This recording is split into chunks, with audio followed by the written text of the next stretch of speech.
Boa noite, meus amados irmãos, que a graça e a paz do nosso Senhor Jesus esteja sobre sua vida, sobre toda a sua casa e família. Nos reunimos aqui na casa do Senhor nessa noite, de forma presencial, mas também você pode participar conosco nesse momento desse culto online. Louvado seja o nome do Senhor, que nos deu condições de chegarmos também até a tua casa. Que você possa louvar o Senhor conosco nesse momento, que a tua atenção esteja toda voltada para o Senhor e que o Espírito Santo de Deus te abençoe abundantemente. Quero começar lendo em Salmo 104, versículo 33 e versículo 34. Salmo 104, 33 e 34, que diz assim: cantarei ao Senhor enquanto eu viver, cantarei louvores ao meu Deus durante a minha vida. Seja-lhe agradável a minha meditação, eu me alegrarei no Senhor. Aleluia! Nós nos alegramos no Senhor, nós louvaremos a Deus como salmista todos os dias da nossa vida. E nesse momento eu quero convidá-lo a fazer isso com alegria, cheio de satisfação, porque nós estamos diante daquele que está sentado em um alto e sublime trono. A Ele toda honra, toda glória e toda adoração. Vamos orar, depois nós vamos louvar o Senhor com algumas canções. Deus querido, muito obrigado por mais um dia que se findou e uma noite que se inicia. E estamos aqui diante do Senhor para te adorar, para te bendizer, para te louvar, e que o Senhor se agrade de nós. Queremos nessa noite, ó Deus, cantar louvores ao Senhor, te adorar, porque o Senhor é merecedor. Enquanto nós fazemos isso, Senhor, por tua graça e misericórdia, derrama sobre nós, sobre os teus servos, as tuas bênçãos. Que, ó Deus, cada um de nós sejamos cheios do teu Espírito nessa noite. Que o Senhor derrame graça sobre aquele que está desanimado, fortalece o coração daquele que está, ó Deus, pensando em desanimar, em voltar atrás. Que nessa noite seja, ó Deus, um tempo de renovo, um tempo de salvação sobre a vida de todos, em nome de Jesus. Amém, amém. Vamos adorar o nome do Senhor.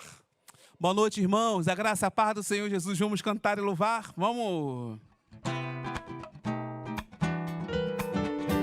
A alegria do Senhor é a nossa força.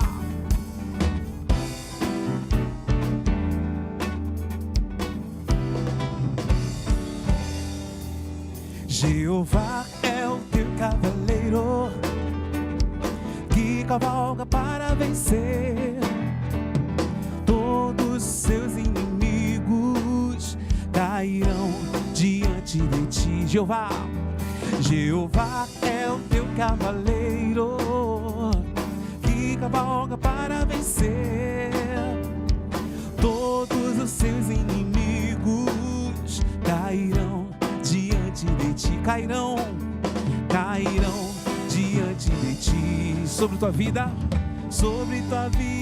ó meu irmão, não vale encantamento. Sobre tua vida, ó meu irmão, está a bênção do Senhor. A força dos teus opressores nunca te alcançará. Existe uma nuvem de glória, existe uma chama que arde. Prepara o seu arraial, ouve-se viva júbilo. Teu arraial, ouve-se viva. Joga a mão pra cima e aplauda o Senhor cantando junto. Jeová é o teu cavaleiro que cavalga para vencer. Todos os seus inimigos cairão diante de ti. Jeová é o teu cavaleiro que cavalga para vencer. Todos os seus inimigos cairão diante de ti. Cairão diante de ti. Sobre tua vida, sobre tua vida, ó meu irmão, não vale encantamento. Sobre tua vida, ó meu irmão, está a bênção do Senhor. A força dos teus opressores nunca te alcançará. Existe uma nuvem de glória, existe uma chama que arde. O seu arraial ouve-se viva júbilo. O seu arraial ouve-se viva júbilo. Oh!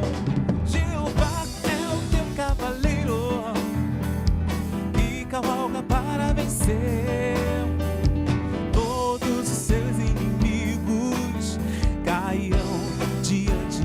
Cairão, cairão diante de ti, cairão, cairão diante de ti.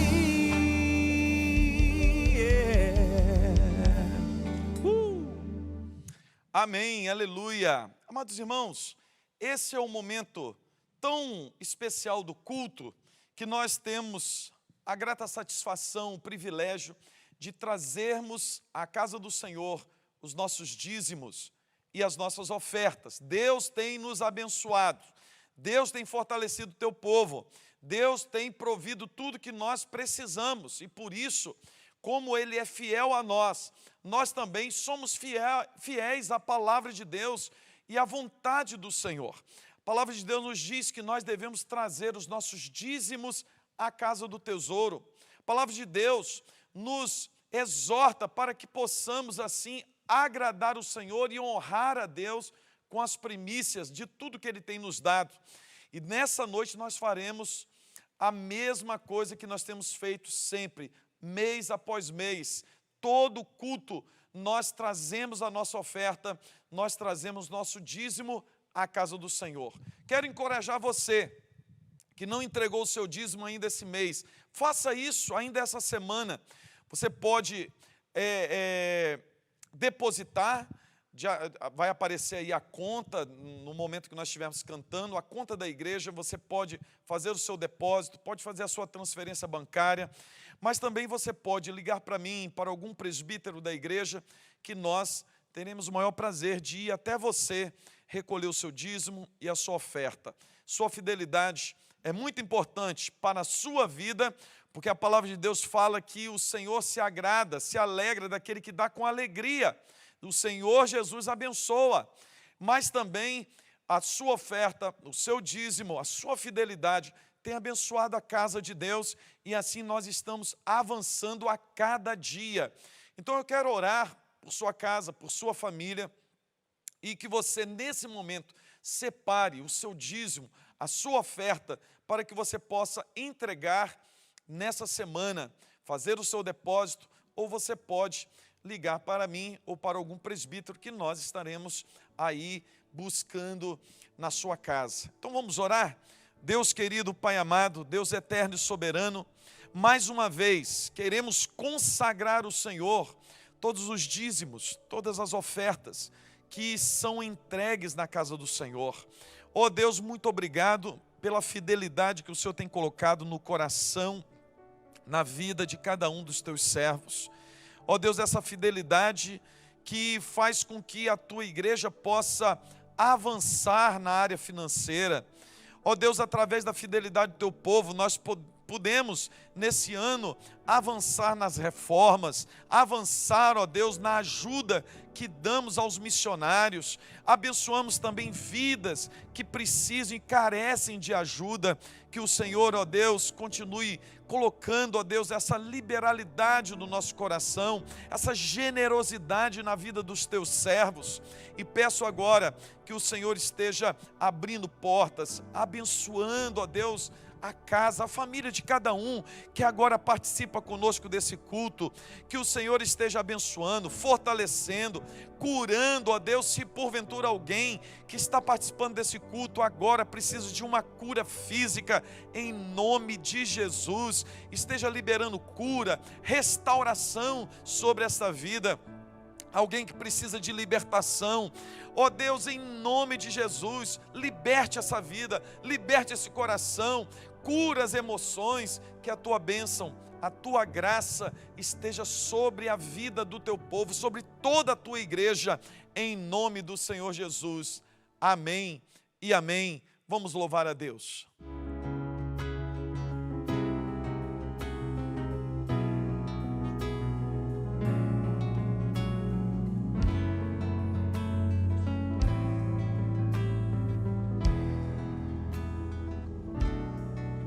Meu viver, venho a te entregar como sacrifício vivo, oferta agradável ao Senhor. Ao Senhor. As minhas mãos quero levantar, me render aos teus átrios. Puro louvor quero entoar e te dizer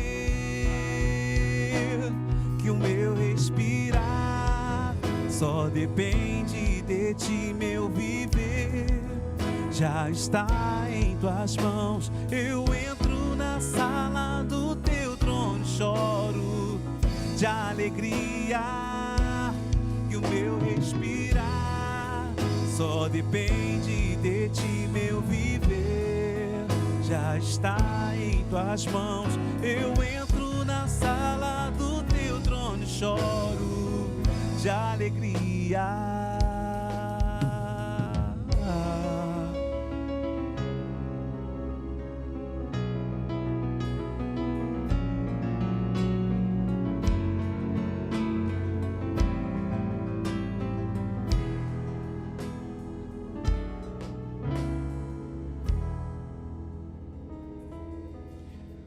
Amém, aleluia. Amados irmãos, eu quero compartilhar a palavra de Deus que está lá no livro do Gênesis,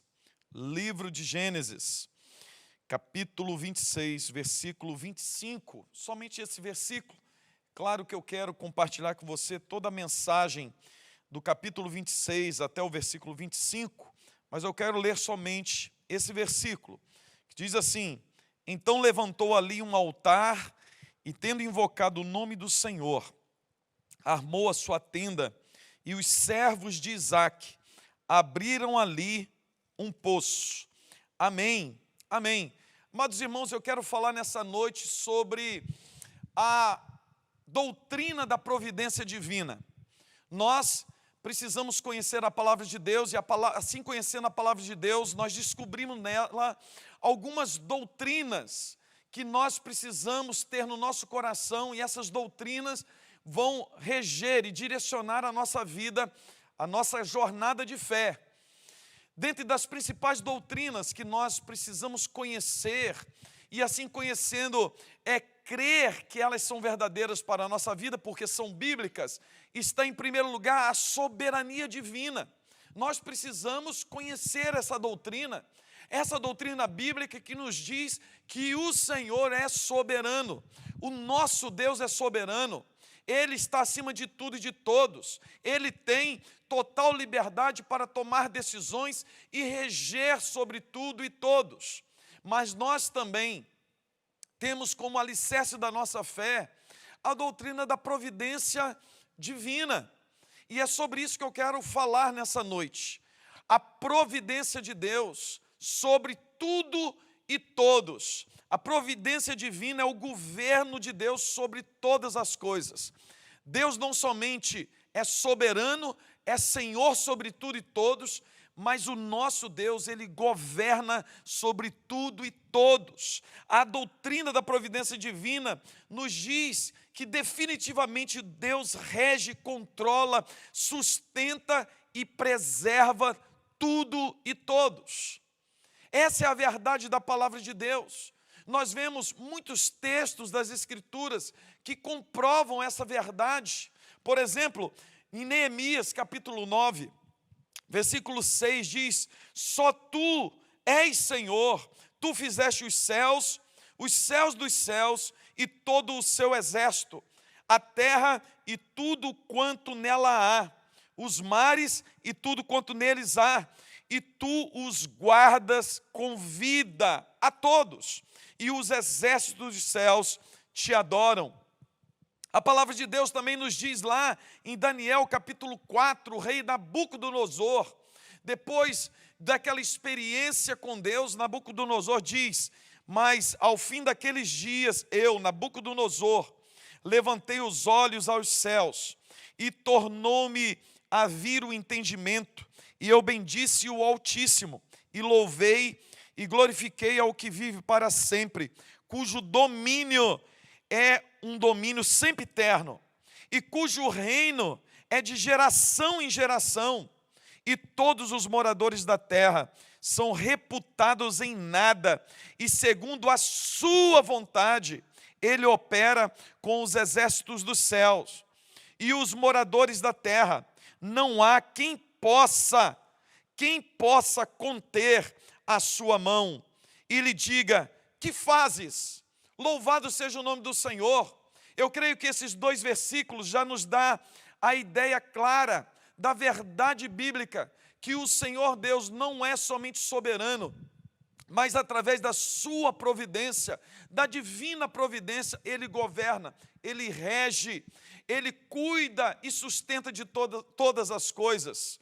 Por isso, quando nós olhamos para Jesus, no Evangelho de Cristo Jesus, lá em Mateus, no capítulo 8, nós vemos o Senhor Jesus exercendo o seu poder, e Ele demonstra isso logo no começo do seu ministério para os seus discípulos. No capítulo 8, nós percebemos Jesus curando um leproso.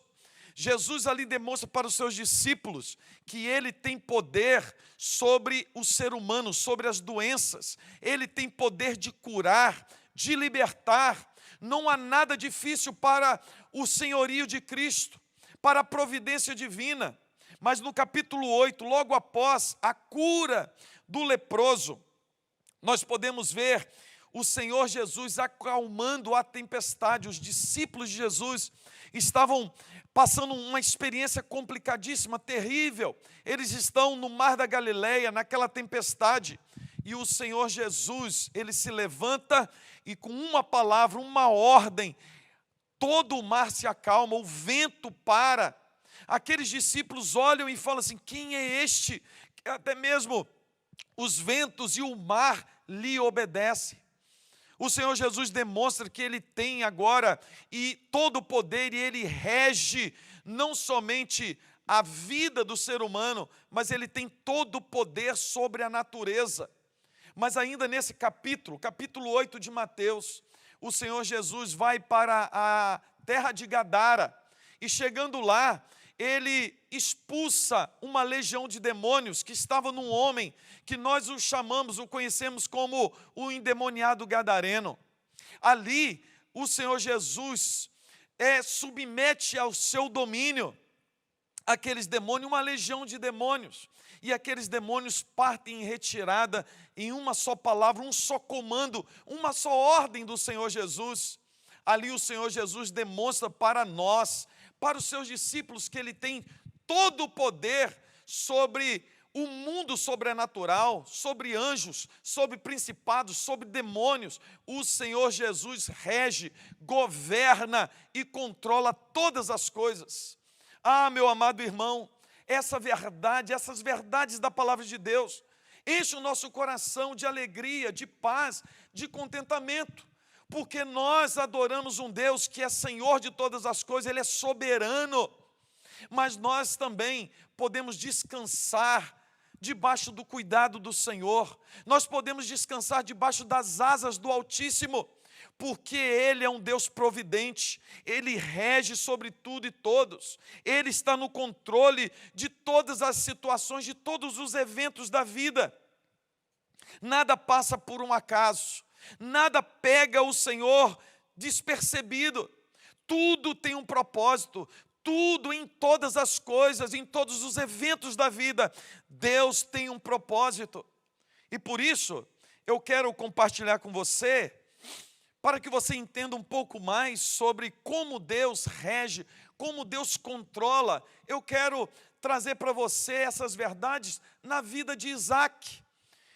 E só um evento da vida de Isaac para você entender como que Deus rege a nossa vida, como que o Senhor Jesus controla a nossa vida, a nossa existência, a nossa casa, os nossos negócios, que Deus tem um propósito em tudo e que nós podemos descansar. No texto que nós lemos, Isaac, o segundo patriarca, filho de Abraão, Deus, ele faz uma promessa a Abraão, lá em Gênesis capítulo 12, Deus faz uma promessa a Abraão, e Deus chama Abraão para uma jornada de fé, uma jornada de conhecimento de Deus. E Abraão, apesar de toda dificuldade em crer, todas as suas falhas humanas, Deus vai fazendo com que todas as coisas convirjam, venham a convergir para a sua vontade. Apesar de Abraão ter errado no que diz respeito a esperar pela promessa, achando que Deus não iria cumprir, e assim ele faz um filho em Agar, e aquele filho nasce, ele toma para si Ismael, entendendo que aquele seria o filho que Deus lhe daria. Deus vira para ele e fala assim: não é esse o filho que eu te prometi. O filho que eu te prometi nascerá de Sara. E nós podemos ver lá no livro de Hebreus, que a palavra de Deus nos afirma que o Senhor, através de um milagre, de uma intervenção poderosa, faz com que Sara engravide e tenha realmente Isaac, o filho da promessa. Deus está regendo a vida de Abraão, Deus está controlando a história. Abraão está preocupado que ele estava envelhecendo, Sara já era de avançada idade e não tinha filhos, e como que Deus poderia cumprir a sua promessa em dar-lhe um filho? Mas Deus demonstra a tua graça, o seu domínio. Deus demonstra que está regendo e controlando a vida de Abraão, dando-lhe um filho, e como diz em Hebreus, um homem que já estava mortificado. Humanamente falando, Abraão não podia ter mais filhos, Sara muito menos, mas através de um milagre, Isaac nasce, Isaac se torna adulto, Abraão morre, Isaac continua a jornada, ele é o filho da promessa, ele tem como herança a promessa que Deus tinha feito a seu pai. Mas no texto que nós lemos, conta-nos que veio uma fome sobre a terra, uma seca terrível, e Isaac, ele toma a decisão de ir para o Egito, como tinha feito o seu pai. Mas, para a surpresa de Isaac, Deus intervém no seu caminho. Isaac estava descendo para o Egito. Esse era o objetivo de Isaac. Essa era a vontade, ou essa era a lógica, a melhor coisa a se fazer.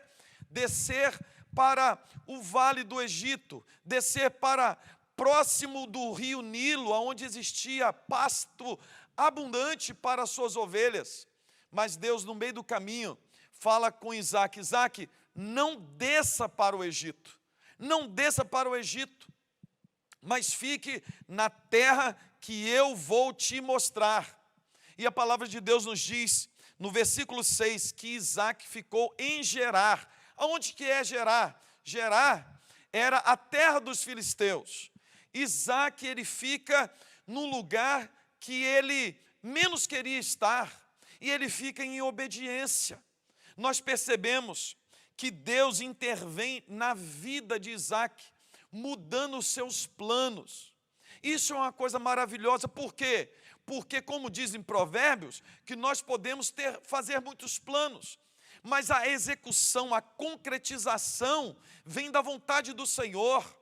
Nós nos descansamos nessa maravilhosa promessa de Deus para a nossa vida, que Ele cuidará de nós, que Ele está regendo a nossa história, e Deus tem um plano maior, Deus tem o seu propósito para a nossa vida. Deus tem o seu propósito para a minha vida, para a minha família, para a minha casa, e tem para você também, meu amado irmão. E teve para a vida de Isaac. Por isso, quando Isaac quis ir para um lugar onde a sua mente, a sua consciência, a sua lógica indicou como sendo o lugar melhor, Deus intervém. Não era vontade de Deus Isaac ir para o Egito. Lá não era o lugar de Isaac. O lugar de Isaac era na terra da promessa. Deus tinha mandado Abraão peregrinar pela terra da promessa. E Deus fala, fique no lugar que eu te mostrarei. E ele fica em Gerar. Ele fica ali naquele lugar, no meio do deserto. E no meio de homens bravos, os filisteus, eles eram homens treinados para a guerra. Eram homens, até certo ponto, hostis. Mas a palavra de Deus fala que Isaac, em obediência, fica naquela terra. Mas nós podemos também perceber que quando Isaac toma a decisão de ficar em Gerar, algo especial de Deus acontece. Um milagre de Deus, a intervenção divina, novamente acontece na vida e na família de Isaac. Por quê? A sua esposa Rebeca era muito linda, muito bonita, chamava a atenção dos homens daquela terra. E Isaac, como seu pai, ele disse assim, olha, não diz para ninguém que eu sou seu esposo, seu marido, diz que eu sou seu irmão. E passaram-se os dias, e a palavra de Deus fala que Abimeleque, rei dos filisteus, percebe que Isaac está fazendo carinho, e carinhos de marido e esposa, não era um carinho de irmão. Abimeleque chama Isaac e fala assim, o que você está fazendo? É certo que essa mulher, que Rebeca é sua esposa, e porque você nos diz que ela é sua irmã? E aí ele diz no versículo 10, que é isso que fizesse, facilmente algum do povo teria abusado da tua mulher. Facilmente teria acontecido isso. E por que não aconteceu? Porque é o Senhor Deus atuando na história, na família de Isaac, na família da promessa, preservando a integridade de Rebeca. Oh, meu amado irmão, nós podemos caminhar por essa vida sabendo que o Senhor age positivamente, age ativamente na minha história, na minha vida, na minha família, preservando-nos. É Ele que cuida de nós e nós podemos confiar que a cada instante, a cada momento, o Senhor tem cuidado de nós, tem preservado a nossa vida, tem dado-nos proteção e livramentos. Mas ainda a história continua e assim demonstrando os atos da providência divina sobre a vida de Isaac, que não somente Isaac, ele é levado para o lugar que Deus quer que ele esteja, e não somente Deus preserva a integridade de Rebeca, cuidando, preservando, livrando a família da promessa do mal, mas também Deus, por causa da sua providência, faz com que Isaac prospere naquela terra. No ano de fome, no ano de seca, tempo difícil para todo mundo desanimado, desesperado porque faltava comida, faltava mantimento. Mas Isaac, a palavra de Deus diz, no versículo 12, que semeou Isaac naquela terra e no mesmo ano colheu 100 por 1, 100 vezes mais do que ele tinha plantado. Por quê? Porque o Senhor lhe abençoava. Era o Senhor regendo a história de Isaac. É o Senhor não somente controlando, mas também sustentando a vida do seu servo, a vida do povo da promessa, da família da promessa. Oh, meu amado irmão, isso traz conforto, traz ânimo para a nossa vida, porque nós sabemos que o nosso Deus é o Deus que sustenta por causa da sua providência, é o Deus que sustenta o teu povo, é o Deus que sempre me sustentou e te sustentou, amado irmão. É o mesmo Deus que continuará sustentando, dando tudo que nós precisamos. Nós precisamos é confiar nas promessas do Senhor, na providência divina. É o Deus que começou a boa obra, é o mesmo que vai encerrar, é o mesmo que vai concluir. Ele tem todo o poder e Ele prometeu cuidar de nós, da mesma forma que Ele cuidou de Isaac, da família da promessa, lá naquele deserto, numa terra estranha para eles, num ano de grande tribulação, num ano de seca, de fome. Deus fez o seu servo prosperar. Deus está demonstrando através da sua providência o seu cuidado, o seu sustento. Confie nessa palavra, meu irmão. Confie que o Senhor Jesus irá te sustentar. Mas também nós podemos perceber que através da providência divina, Deus tem um propósito. Deus tem um propósito na vida de Isaac, na família de Isaac, na família da promessa. E Deus, por causa do seu propósito, do seu projeto na vida de Isaac, Ele não deixa Isaac se acomodar na terra dos filisteus.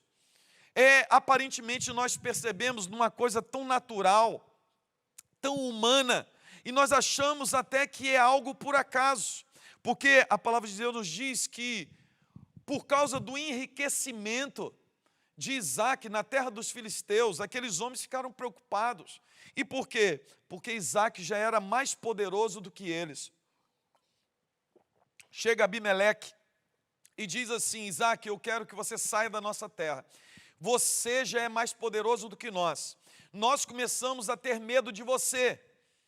E a palavra de Deus fala que os homens daquela terra foram entulhar os poços de Isaac, aonde Isaac tirava a sua água. Esses homens levantam agora uma grande contenda contra a vida de Isaac. E sabe o que Isaac faz? Isaac simplesmente sai daquela terra. Isaac não arruma bagunça, ele não leva ninguém na justiça, ele não briga com ninguém. Isaac é manso. Uma das características da vida do segundo patriarca é que ele é manso.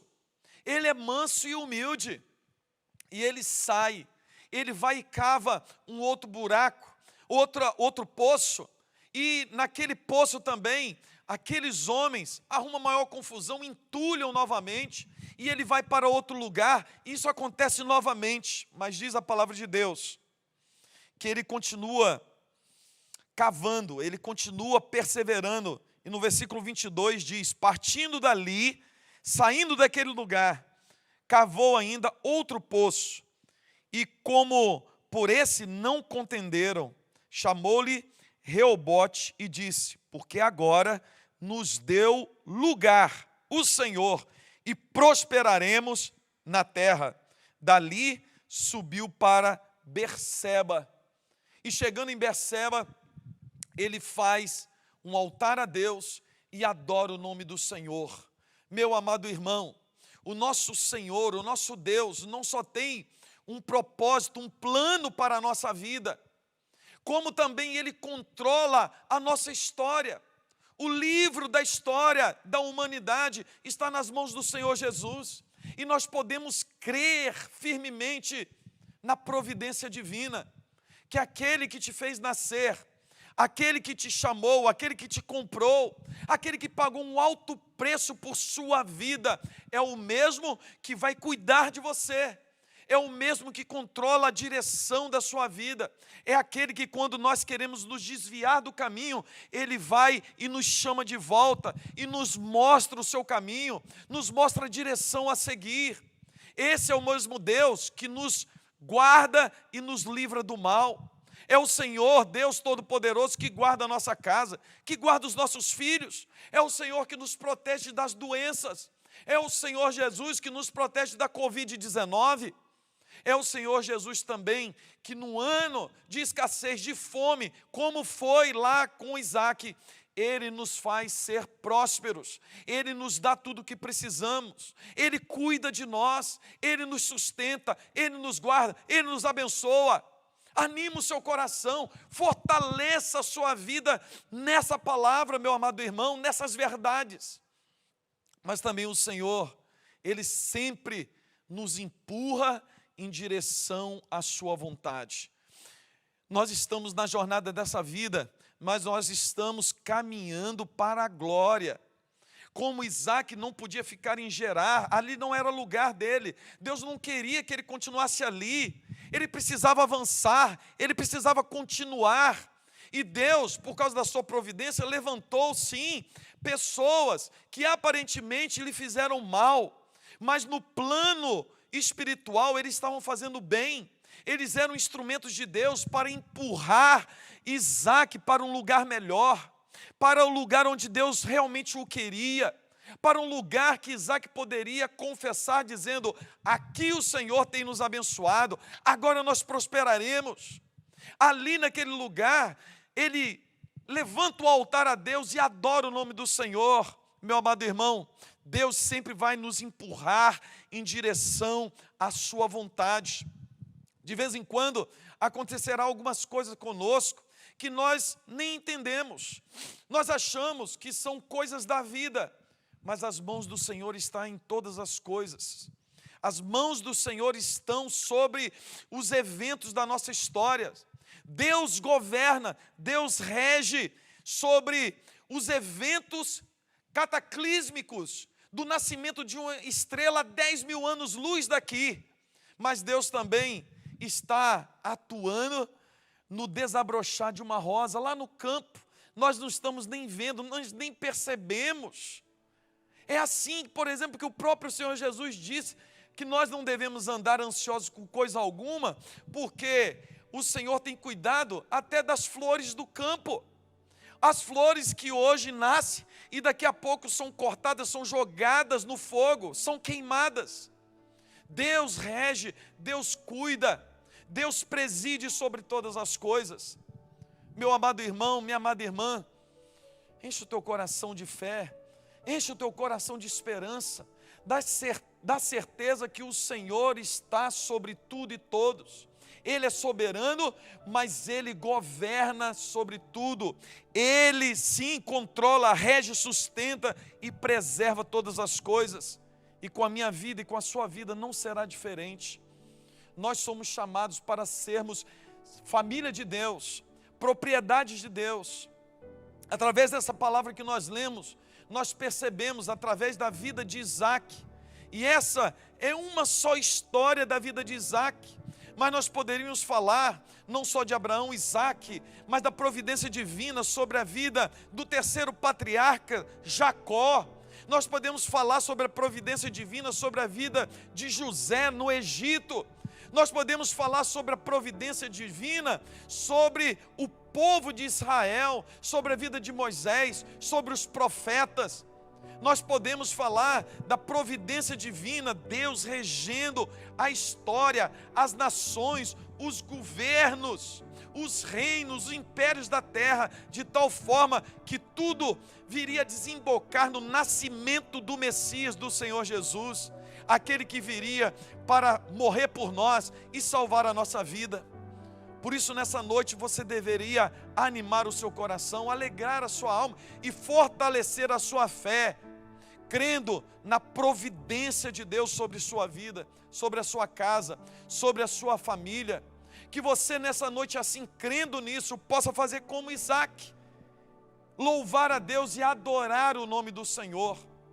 Que o Senhor Jesus encha a sua vida de graça, que o Senhor Jesus anime o seu coração, fortaleça a tua fé. E eu quero orar com você nesse momento. Pai querido, Pai amado, eu quero, ó Deus, pedir ao Senhor e rogar a Ti sobre a vida dos Teus servos e servas, amados irmãos e irmãs, que precisam entender e compreender, ó Deus querido, a providência do Senhor sobre nós.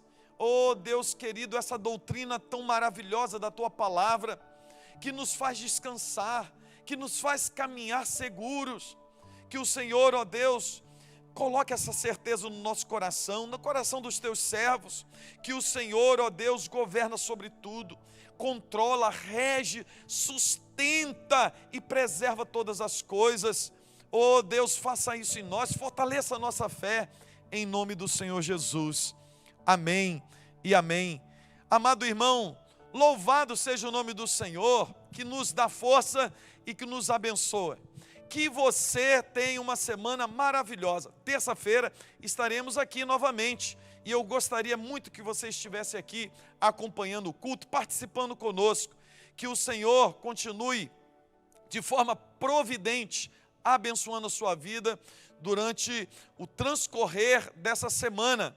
Que o Senhor te ajude, que o Senhor te abençoe, em nome de Jesus. Fique com Deus e até mais, se assim o Senhor nos permitir. Amém e amém. É pela fé, foi pela fé, tudo é pela fé.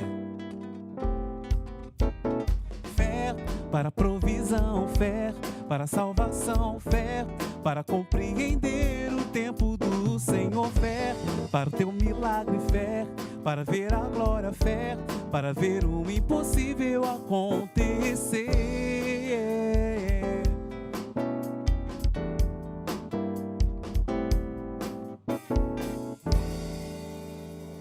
Pela fé.